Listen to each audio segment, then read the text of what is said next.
எல்லாரும் எப்படி இருக்கீங்க? நல்லா இருக்கீங்களா? ஃப்ரெண்ட்ஸ் சப்ஸ்கிரைப் பண்ணுங்கள் ஃப்ரெண்ட்ஸ். அப்படியே பக்கத்தில் இருக்க பெல் ஐக்கானை கிளிக் பண்ணுங்கள். இட்லி சாம்பார் செஞ்சா இப்படி செய்யணுங்க ஃப்ரெண்ட்ஸ். இப்போ நான் ஒரு குக்கர் எடுத்து வச்சுருக்கிறேன். இட்லி தோசைக்கான ஒரு சூப்பரான டேஸ்ட்டில் சாம்பார் பண்ண போகிறேன். எப்படி பண்ணலாம் பார்க்கலாம். குக்கரில் கொஞ்சமாக தண்ணி சேர்த்துக்கலாங்க.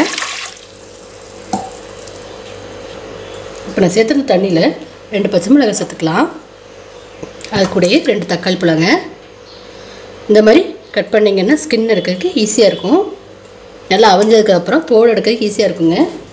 அப்புறம் ஒரு பெரிய சைஸ் பல்லாரியை இந்த மாதிரி ரஃபாக கட் பண்ணியிருக்கேன். இப்போ இதை உள்ள சேர்த்துக்கலாம்.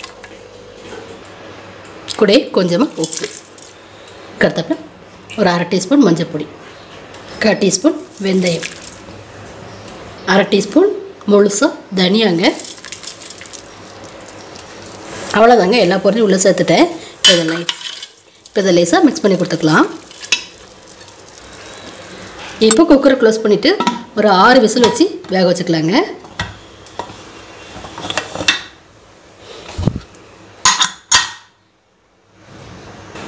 ஃப்ரெண்ட்ஸ் இப்போ பார்த்தீங்கன்னா ஒரு 6 விசில் வந்துடுச்சுங்க. நம்ம சேர்த்துருந்த வெங்காயம் தக்காளி பழம் சூப்பராக வெந்து வந்திருக்கோம். பாருங்கள் எப்படி பாருங்கள், அழகாக வந்துருச்சு. இப்போ இதில் இருக்க தண்ணியை நம்ம ட்ரைன் பண்ணி எடுத்துக்கலாங்க. அதுக்கு முன்னாடி தக்காளி உள்ள ஸ்கின் அப்படி எடுத்துடலாம்.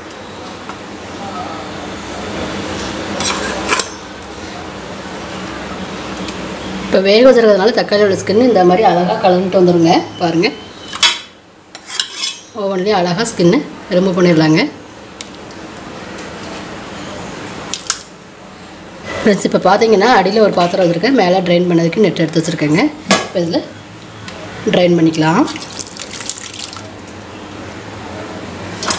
நம்ம முழு மொழியில் சேர்த்து செஞ்சுருக்கிறதுனால இந்த சாம்பார் செம்ம டேஸ்ட்டாக இருக்குங்க.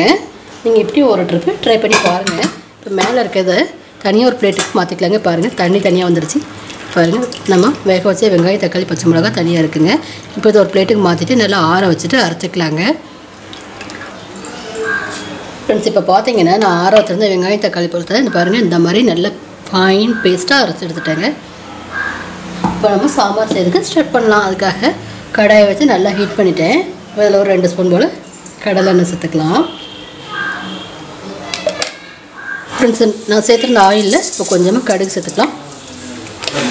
கடுகு கூடயே கொஞ்சமாக ஜீரகம். இப்போ கடுகு ஜீரகம் நல்லா பொரிஞ்சிட்ருக்குங்க. 2 வரமிளகாவை கிள்ளி வச்சுருக்குறேன். இப்போ இதை உள்ள சேர்த்துக்கலாம். அது கூட கொஞ்சமாக கருவேப்பிலை. அடுத்தது அதில் ஒரு 1/2 டீஸ்பூன் பெருங்காயத்தூள்.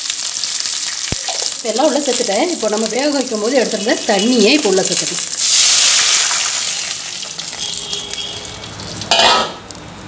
ஃப்ரெண்ட்ஸ் இப்போ இந்த வாட்டரில் நம்ம ஒரு 2 டீஸ்பூன் சாம்பார் தூள் சேர்த்துக்கலாம். 1/2 டீஸ்பூன் மஞ்சள் பொடி. இப்போ நல்லா மிக்ஸ் பண்ணி கொடுத்துக்கலாங்க. நல்லா கொதி வரட்டும். அதுக்கப்புறம் நம்ம அரைச்செடுத்து வெங்காய தக்காளி பழம் பச்சை மிளகாவோட பேஸ்ட்டை உள்ளே சேர்த்துக்கலாம். ஃப்ரெண்ட்ஸ் இப்போ நல்லா பாயில் ஆகிட்டுருக்கு. இந்த டைமில் நம்ம அரைச்செடுத்த வெங்காய தக்காளி பழம் பச்சை மிளகாவோட பேஸ்ட்டை டீ உள்ளே சேர்த்துக்கலாங்க.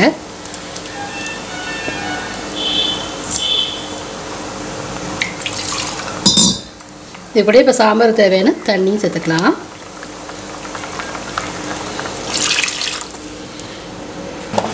இப்போ சாம்பார் தேவையான தண்ணி சேர்த்துட்டேன்.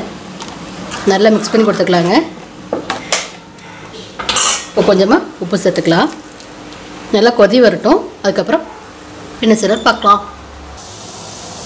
இப்போ சாம்பார் நல்லா கொதிச்சிட்ருக்கு பாருங்கள். இப்போ சாம்பாரை நல்லா திக்காக கொண்டு வரதுக்காக ஒரே ஒரு கரண்டி தோசை மாவை நல்லா தண்ணியாக கரைச்சி வச்சுருக்காங்க. இப்போ இதை உள்ளே சேர்த்துக்கலாம். இந்த மாதிரி தோசை மாவு சேர்த்து நீங்கள் சாம்பார் பண்ணி பாருங்கள். ஹோட்டல்லலாம் இந்த மாதிரி தான் பண்ணுவாங்கங்க. தோசை மாவு உள்ளே சேர்த்துட்டு நீங்கள் நல்லா கலந்து கொடுங்க. சாம்பார் நல்லா திக்காக கிடைக்குங்க. நமக்கு டேஸ்ட்டும் சூப்பராக இருக்கும். கடலை மாவு கரைச்சி பண்ணுவாங்க சிலவங்க. தோசை மாவு சேர்த்து பண்ணி பாருங்கள், சூப்பராக இருக்குங்க டேஸ்ட்டு. சாம்பார் டக்குன்னு திக்காயிரும். இப்போ நல்லா கொதி வரட்டுங்க. ஃப்ரெண்ட்ஸ் நான் தோசை மாவு உள்ள சேர்த்து ஒரு 10 நிமிஷம் ஆயிடுச்சுங்க. போதுங்க, ரொம்ப கொதிக்க வச்சுக்கிட்டிங்கன்னா சாம்பார் நல்லா திக்காயிரும். இந்த அளவுக்கு கொதிச்சா போதும். கடைசியாக ஃபினிஷிங் டச்சாக கொஞ்சமாக மல்லியில் அப்படி மேலே தூவிட்டு நம்ம இந்த சாம்பாரை இறக்கிக்கலாம். ஃப்ரெண்ட்ஸ் லைக் பண்ணுங்கள், ஷேர் பண்ணுங்கள், மறக்காமல் சப்ஸ்கிரைப் பண்ணுங்கள். தேங்க்யூ.